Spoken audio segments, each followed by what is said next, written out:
Ah, Smart Water. Pure, crisp taste. That's really good water. It's the kind of water that says, I have my life together. I do feel more sophisticated. Smart Water. For those with a taste for taste. Grab yours today.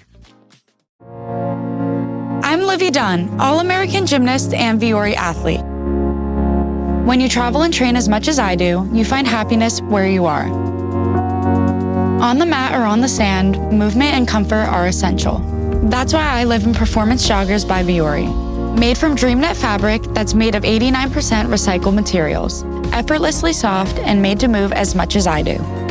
My happiness starts here, in the softest joggers on the planet. Get 20% off your first purchase at viori.com/Livy. That's VUORI.com/LIVVY. Exclusions apply. Not only will you receive 20% off your first purchase, but enjoy free shipping on any U.S. orders over $75 and free returns. Go to viori.com/Livy and discover the full versatility of Viori clothing. Exclusions apply. Visit the website for full terms and conditions.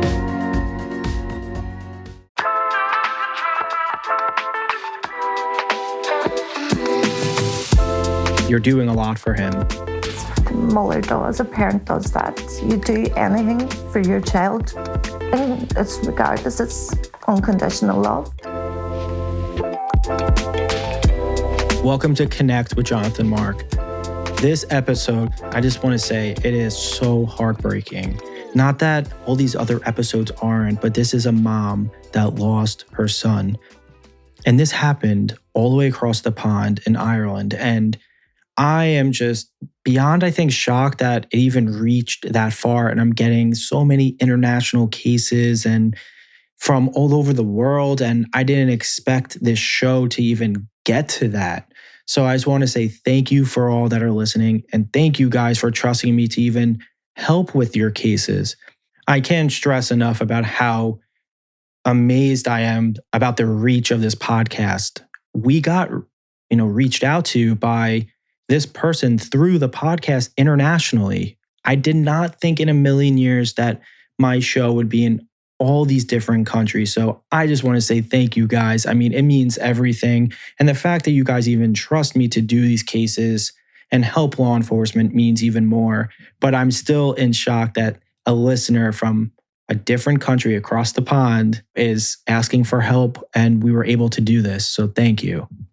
But guys, this one's a heartbreaker. Please help out this amazing mom. Her name is Fiona. Let's jump into it.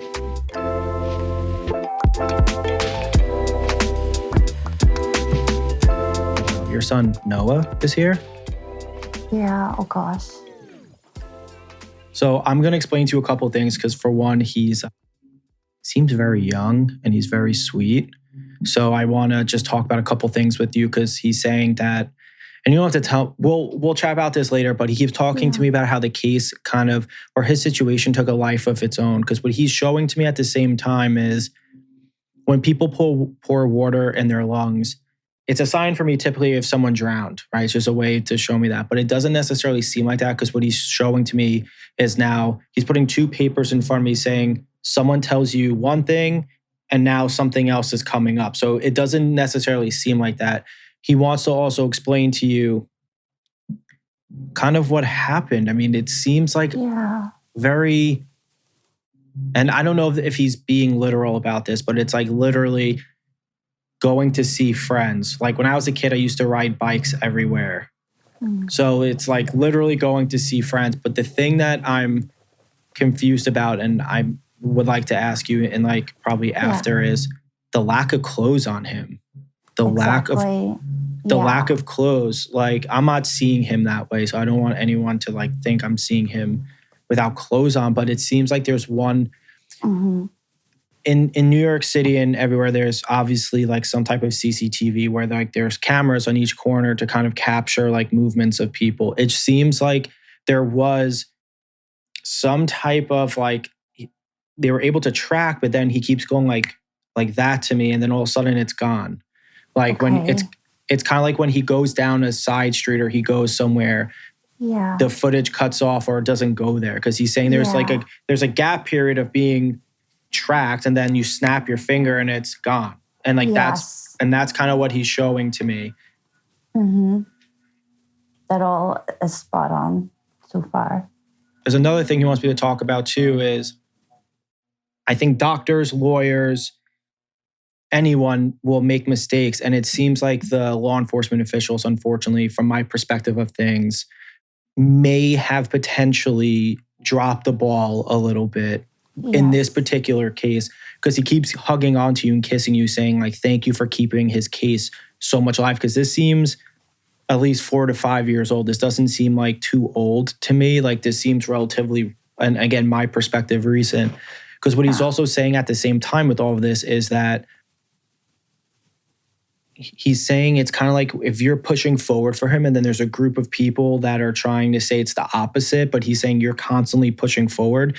He's telling me do not stop pushing forward. Oh, gosh. Because he's saying something is coming up within 2025, 2026, like kind of leading into it, that's going to make a huge change in this case. Because he's saying that from my perspective of things, he keeps putting like a group of people. So it's kind of like if people overturn from like I don't know if he drowned or a homicide or to something, because that's what it's going to appear. What it also seems to me too, and he's saying, I don't know if this is public, so I just want to make sure that when I say this. So when the autopsy comes in, they obviously do tests, right? There's drugs, alcohol, or anything. What he's showing to me is that the autopsy and things like that, there's a lot of missteps is what he keeps saying to me. There's a lot of missteps. Like, for example, hand marks. He keeps putting hands in front of me and he keeps saying there's like hand marks. That's very significant. And he keeps going like that, like all over to me. And he keeps saying like, not only because he keeps grabbing his body, but on physical items of his. So like what I'm sure he had a cell phone. I'm sure he had stuff like that, right? Because he was a kid probably doing things. Because he's saying that it was on physical items of his. What he's also saying to me too at the same time with all this is that it's very interesting how pieces of evidence like hand marks came up a year or so later, but in the initial, he keeps saying investigation, it didn't come up. Like it was kind of, because what he's saying to me is, and I don't know if this will make sense, so just bear with me. So, you know, when like a baby will put a hand on like someone else's hand and you go like that, and the hand is obviously a very different size than a kid's hand.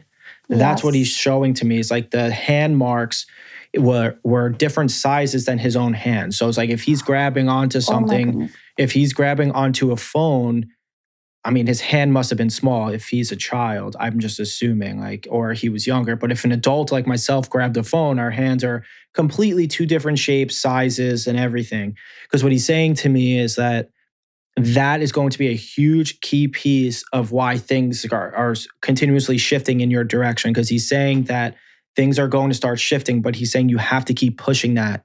You have to keep pushing it. Because what he's saying is that they're claiming, and again, you can correct me if I'm wrong, but a couple, so like a male and a female, I mean, I don't know if they like stole his stuff. I don't really know, but it seems like there's like a couple. It could be two males, a female, and a female, male. It really doesn't matter. But there's two people. And what he's saying to me about that is,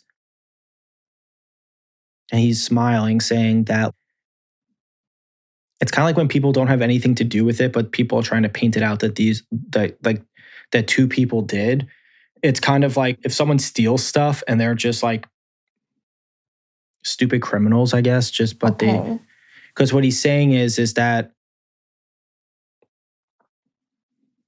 so he was being followed, it seems. And it seems like he's also saying to me too that, I mean, he must have went to like a major area. So like, for example, if he went to like I'm in New York, like if he went through Manhattan, like a very populated area, but he's saying that he like walked or rode his bike or did something through a populated area. So people were able to see him.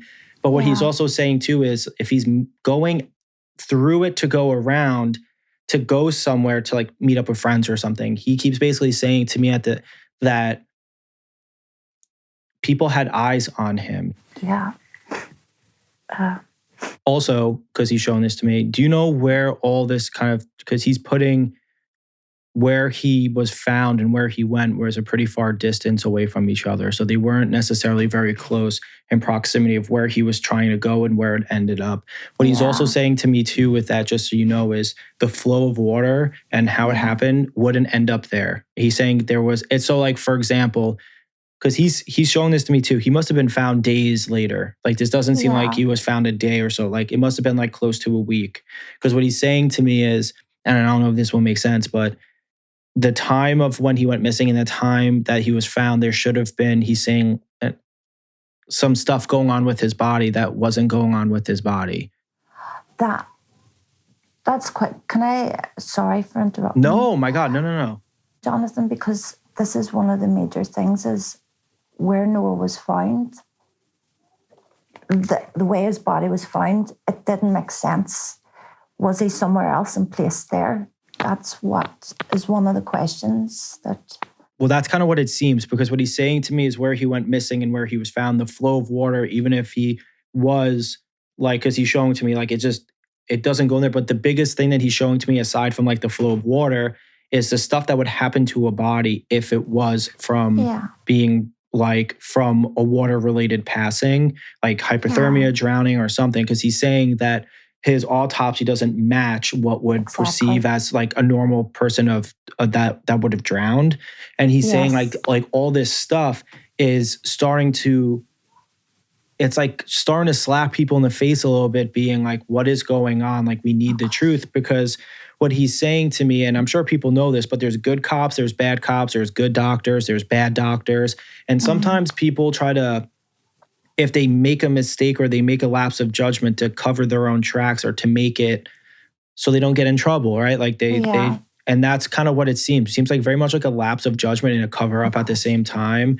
And it also seems that, because he's saying this to me, because he's kissing you and he's saying like he loves you. And I really hope you know how much he loves you, because he's saying to please don't stop like fighting for him, because he's saying to me, this is another big thing he wants me to bring up. And I want to go back to this. Footprints. You need to because he keeps putting footprints all around you. And he keeps saying to me that there's no footprints around where his body was found. It's kind of like if someone like raked, because he's saying there is some type of, which is interesting because you would think there would be. He's saying there's very minimal evidence of someone that was there, right? But he's saying there is evidence that someone was.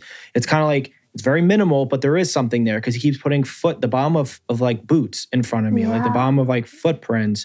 And he's also saying, again, he wants me to circle back to the hand motion of things and the handprint, because he's saying that should be like a clear-cut sign that an adult had his, had Jonathan, his can I stuff. tell you? Yeah. Sorry, I keep interrupting. No. This is what I want. Yeah. There's two handprints are very significant in two different aspects of Noah's case. One on a phone, but also where Noah was found, there's a handprint. The police have no like digital proof of it. It's just verbal. Right. And I've always wondered, was it like, it could have been somebody else's handprint. And I've always asked the size of the handprint. Was it Noah's handprint? Did it match Noah's hand's size? The handprint's very significant in both aspects of the case. Well, it seems that the handprint, from what he's saying, I mean, there's multiple handprints, even aside from where he was found, because he's tapping my laptop. So someone must have had his, if he had a laptop or books or something, because he keeps tapping my laptop right now that, we're doing this. And he's saying, as far as like the handprint goes on like the wall or where it was, he keeps saying it wasn't like, it was someone like, do you know when someone's climbing and they rest their arm up to kind of like, I guess like for sturdiness or something, they kind of just like lean and they put their hand up. That's what he's showing to me. It doesn't seem like it was the same size as his hand, because he keeps saying to me that, and again, like he wants this, and I want to go back to this for 1 second, but he keeps saying to me, for the people that think he was under the influence, I mean, he doesn't seem like that to me in any way. So he's saying for those like theories and those perspectives, like he's also saying, look at, like he's smiling, tapping the paper, like he's saying, just look at the paper, look at the proof of the autopsy. There was nothing found in his system. So he's saying for people to make that judgment about it, The one thing I am curious about, which we'll have the conversation about soon, but is him being unclothed is what he keeps showing to me. It's like... Yeah, that's spot on, Jonathan. And when you had first said about being unclothed, you then said about CCTV gaps. So Noah was seen on CCTV on his bike clothed. And then the times of the CCTV have changed 5 times to where he was last seen naked. 5 times.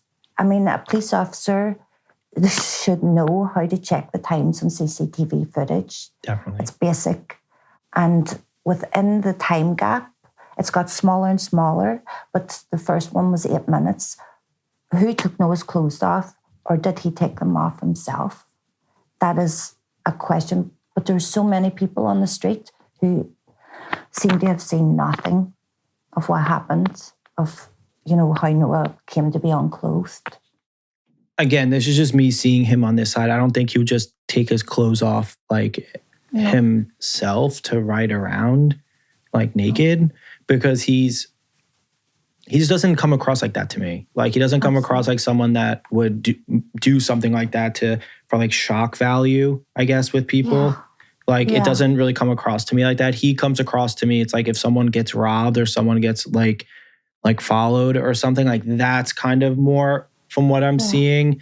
Not him just being let me take my clothes off and let's see kind of what happens. That doesn't track for me. But he's also saying too that because he keeps going back to this, and he keeps saying he doesn't want your nights, your sleepless nights, to really continue, is what he keeps saying, because he's saying it's a constant sleepless nights. And he's also saying too that when you talk to him and you hear from him, because he's saying that he puts...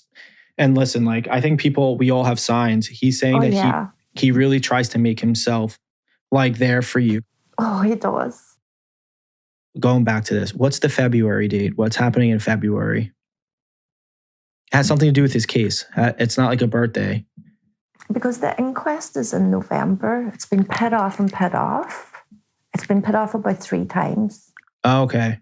There is a documentary being made, and there's a private investigator doing a documentary. Good. So that possibly could be...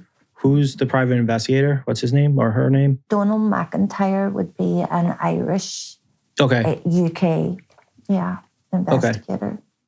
That could be February.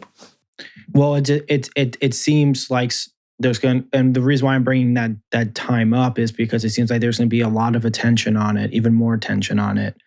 So that's why I was curious about it, because he keeps putting, there's going to just a lot of eyeballs are going to be on it. So, and what he's saying also too with a lot of this is that he is, and I have to say this, and I'm happy to see this, that it seems like there's big community behind you that's helping. Oh, God. And he's saying he's so thankful that you're leading the charge of it. And I'm always going to be helping you. I always want to be helping you. He's a very smart young man, and he's a good young man, and he's just a good person. So any way I can help, like I even told you, I will always help you no matter what. You can just send me anything. Thank you. It's Wednesday, Adams. I see you're trying to distract yourself from your own banal thoughts. Let me help. Here's a recording thing made of my latest root canal.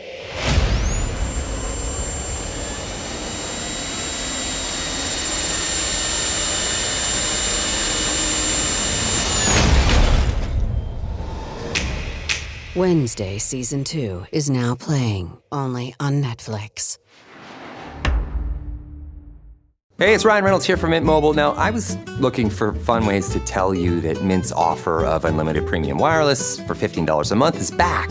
So I thought it would be fun if we made $15 bills. But it turns out that's very illegal. So there goes my big idea for the commercial. Give it a try at mintmobile.com/switch. Upfront payment of $45 for 3-month plan equivalent to $15 per month required. New customer offer for first 3 months only. Speed slow after 35 gigabytes if network's busy. Taxes and fees extra. See mintmobile.com.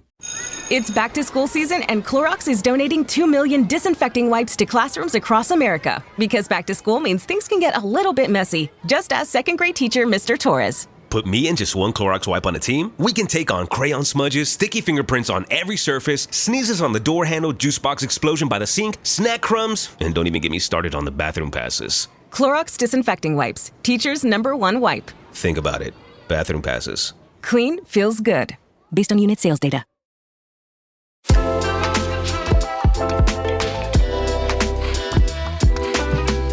I would love for you to share a little bit about this case and the things that we spoke about so the people can hear and, hear it from you, because he is a very special person. So God, he is. And there is a massive fallen for Noah because he was such a beautiful soul. That's the thing. Yeah. He was so, and people, I have videos of him so people can see how beautiful his soul. So they are supporting. Thank God. That's amazing. That's amazing. That's amazing. So do you want to share a little bit about him and what happened and about the reading and everything? Everything that you said, Jonathan, is basically spot on. Noah went out in June 2020 to meet his school friends. It was through COVID. It was just, things were opening up again. It was Father's Day. So everybody was in their house. Celebrating Father's Day here in Ireland. Noah was meant to be back by 8 o'clock. It was the longest day of the year, so it was very bright. But no one ever phoned me to tell me he got to his friends. I got very worried. At 9:45, I phoned the police to say that Noah was missing. 6 days later, Noah was found in a storm drain naked. There's CCTV showing him naked running in backs of houses, and it was an area in Belfast Noah did not know at all. The storm drain entrance usually was locked, was supposedly open, and Noah went 950 metres in the pitch black. He's afraid of the dark through a storm drain. The police it's been so confusing. I have said, and it's agreed upon by our legal team, that the incompetence of the police is unbelievable in this case. There were 2 criminals, drug addicts, that were found to have Noah's backpack, laptop, and books. And we still haven't found his green coat, but it is 2 eyewitnesses have said that the person that stole Noah's laptop belongings, Darrell Paul, who's named publicly, that he had also got Noah's coat, which was not, it shouldn't have been in the same location as his backpack. Right. So how he was able to get both, we don't know. If he has, the coat has just disappeared. And there's been so much mishandling of Noah's case.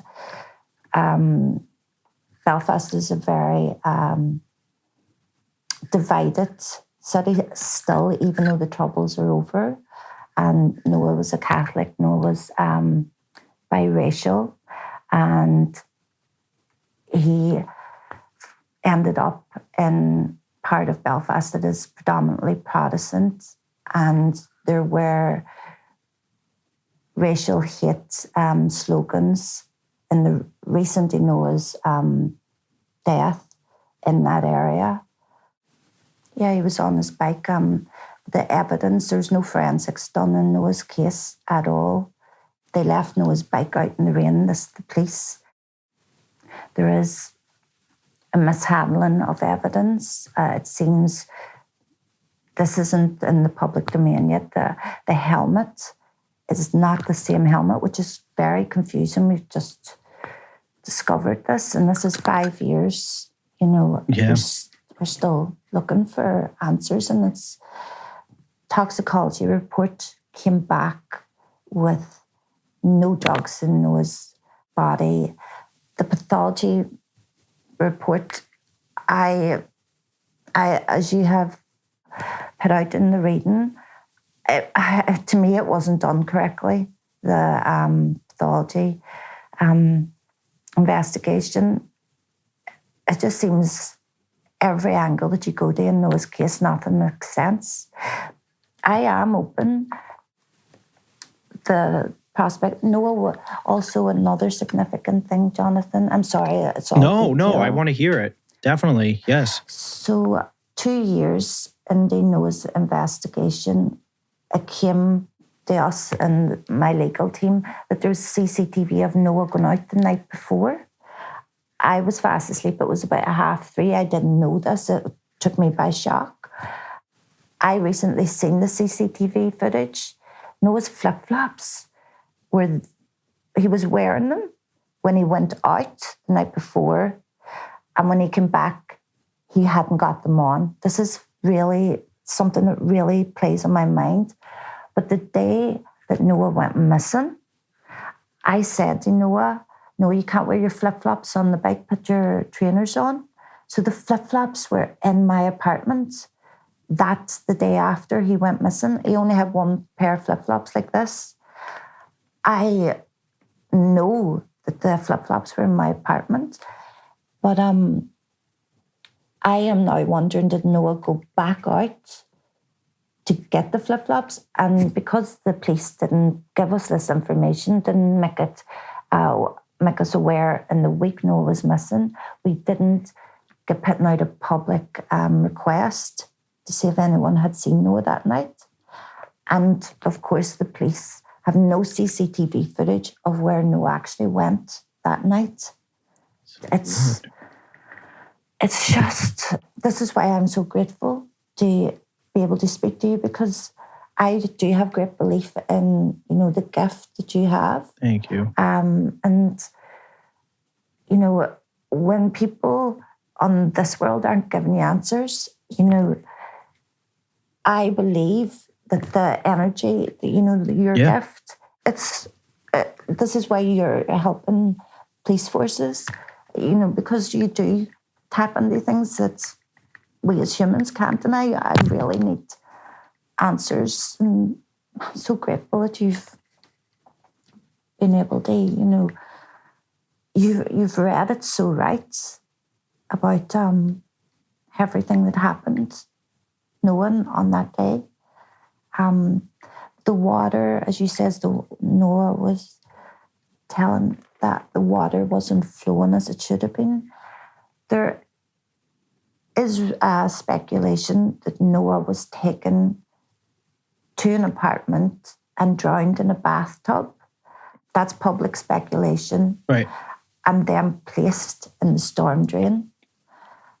I can't, because it's 5 years and there's been no forensics done, all I can hope for is someone coming forward and telling, the details of Noah's death.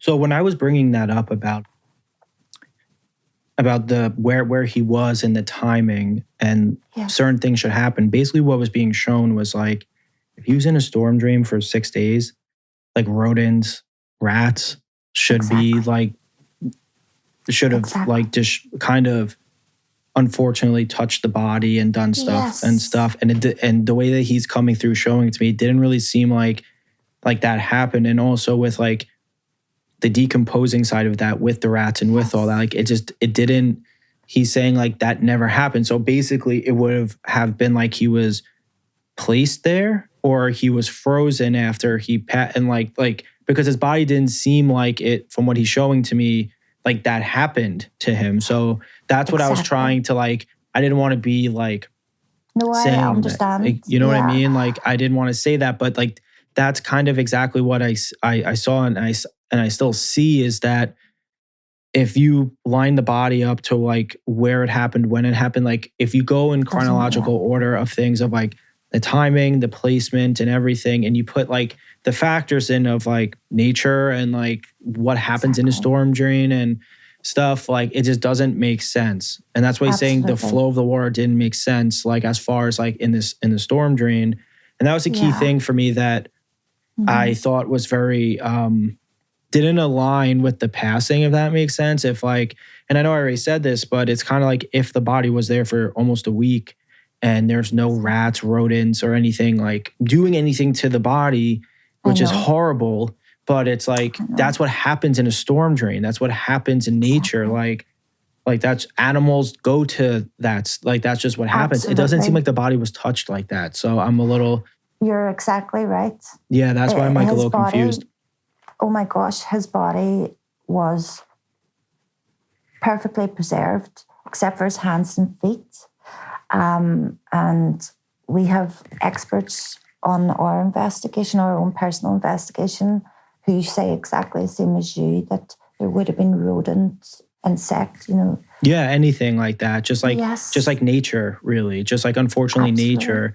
And like, that's kind of what, like, he keeps going back to that being such a key thing. Aside from the handprints and stuff, he's saying that's like something that needs to be spoken about and investigated about 10 times more, because he's saying, and again, the like reference that I saw was like, if a body is frozen, like any type of like food that you eat, so like fish, chicken, whatever, and it's frozen and you're preserving it, then yes, like the body in that stays preserved. But it wasn't like that. It wasn't like in an ice tub. It wasn't in any of that. Yes. So that's what he keeps like what he was like showing to me. And like, that's why I think this episode is gonna be so important, because it's gonna make people look into this a little bit more. Yes. And with that, like, I just want to say thank you for letting me do this. Like, I can't begin to express just so like how thankful I am for you letting me just try and help a little bit, and if you have any social media, any websites, any emails, please say them here and we'll put it in the show notes. But I want people to be able to contact you, see you, and be able to investigate this and send you any emails that they can look into. Yes. So please share it so we can all have it. I am on TikTok under Fiona Noah. Okay. That's, Fiona Noah. Instagram, I've just recently got back on under Fiona Donohoe. And Facebook under Fiona Donohoe. As I said, we are getting our documentary out. And as you pointed out, it probably will be early in the new year.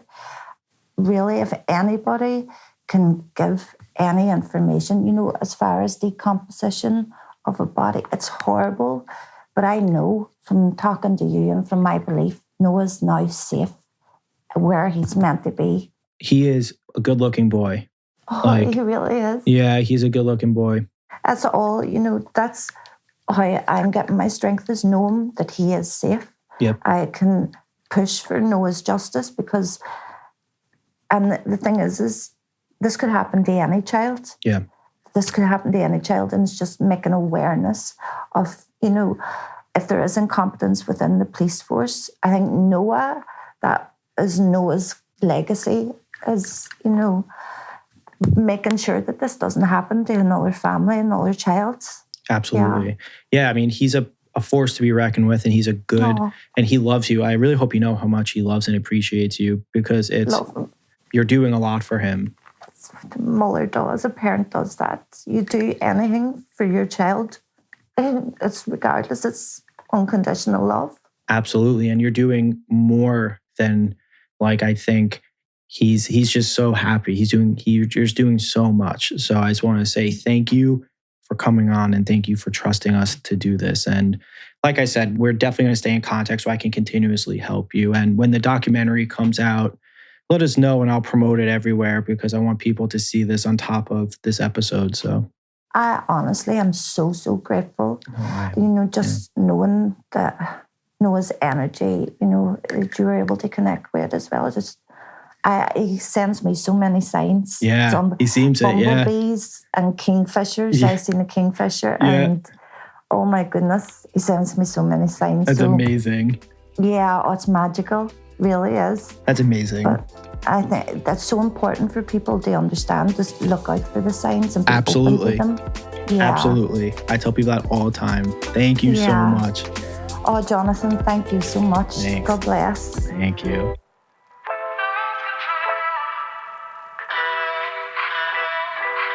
Fiona, thank you so much for coming on. And guys, if you want any information about Fiona's foundation for Noah, or even her social media, she's a very big following on TikTok, please go check out the show notes. Go check out my social media as well. It's Jonathan Mark Medium on Instagram and on TikTok.